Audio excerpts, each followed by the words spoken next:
Assalamualaikum warahmatullahi wabarakatuh. Mari sama-sama kita bersyukur kepada Allah dan mari sama-sama kita berselawat kepada Nabi besar Muhammad sallallahu alaihi wasallam. Anak-anakku, murid-muridku dimanapun Anda berada, salam SMK, salam berkarya, salam berkarakter kewirausahaan. Anak-anakku dimanapun Anda berada, pada pagi hari ini Bapak akan memberikan materi pelajaran bahasa Indonesia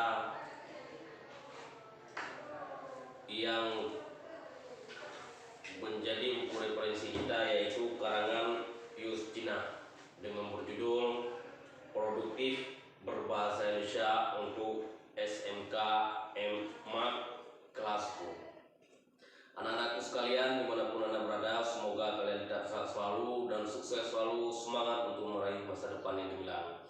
Anak-anakku, pada pagi hari ini kita akan mulai dengan tema 1, yaitu polusi dan populasi. Tujuan pelajaran kita pada tema 1 yang pertama, mengidentifikasikan teks laporan hasil observasi yang dipresentasikan dengan lisan dan tulisan. Kemudian menganalisis isi aspek kebahasaan dari minimal 2 teks laporan observasi. Yang ketiga, menginterpretasi isi teks laporan hasil observasi berdasarkan interpretasi baik secara lisan maupun secara tulisan. Yang keempat, mengonstruksi teks laporan observasi dengan memperhatikan isi dan aspek kebahasaan baik lisan maupun tulisan.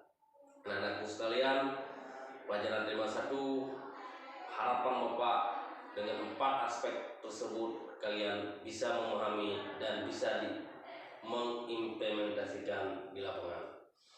Anak-anakku sekalian, kita lihat pada aspek yang pertama, mengidentifikasi teks laporan hasil observasi yang dipresentasikan. Anak-anakku sekalian, murid-muridku yang Bapak banggakan dimanapun Anda berada, teks observasi itu yaitu teks yang berfungsi memberikan informasi tentang suatu objek atau situasi setelah diadakan investasi atau penelitian secara sistematik. Itu teks observasi. Jadi teks observasi itu adalah berfungsi memberikan informasi atau sesuatu situasi yang sudah diinvestasikan, jadi sudah ada penelitian, bukan asal-asalan. Nah, apa ciri-ciri teks observasi anak-anakku sekalian dimanapun Anda berada? Yang pertama, teks itu bersifat objektif. Maksud bersifat objektif itu adalah si penulis tidak pernah dia memihak kepada siapa-siapa. Dia adalah memihak kepada fakta. Yang kedua, teks berdasarkan fakta.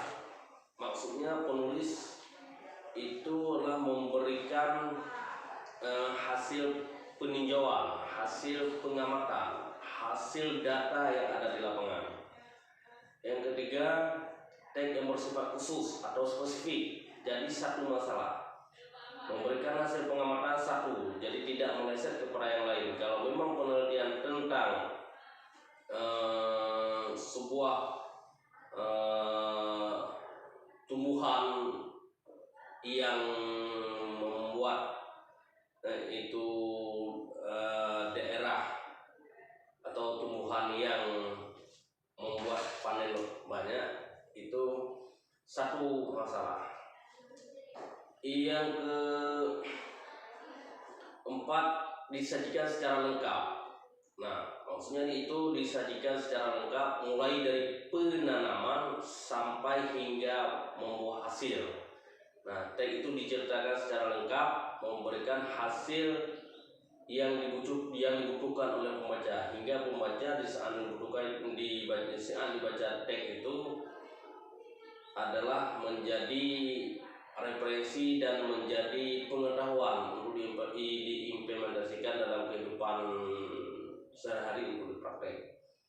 Yang kelima, teks disajikan secara menarik, mudah dipahami oleh pembaca. Jadi teks observasi juga ditulis secara menarik hingga pembaca itu menarik saya baca dan mudah, bahasa itu mudah.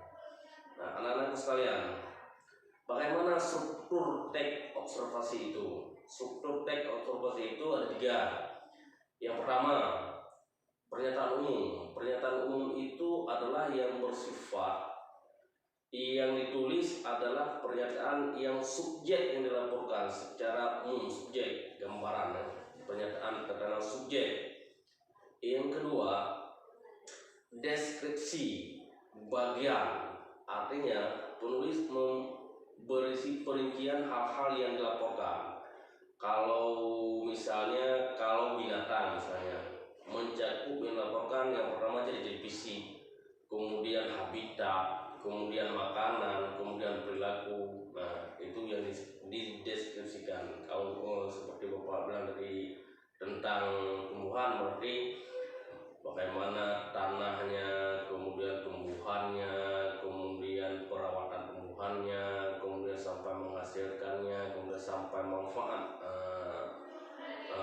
tumbuhan itu. Kemudian yang ketiga, kesimpulan. Kesimpulan itu adalah berisi ringkasan umum. Nah, anak-anak sekalian, bagaimana kaidah bahasa teks observasi? Kaidah bahasa teks observasi menggunakan istilah dalam bidang ilmu tertentu. Nah, kemudian yang kedua menggunakan kata khusus, kalimat-kalimat yang merincikan. Kata-kata baku, kata-kata samu yang digunakan seperti yaitu, dan, selain, di samping itu. Nah, itu saja pertemuan kita pada hari ini.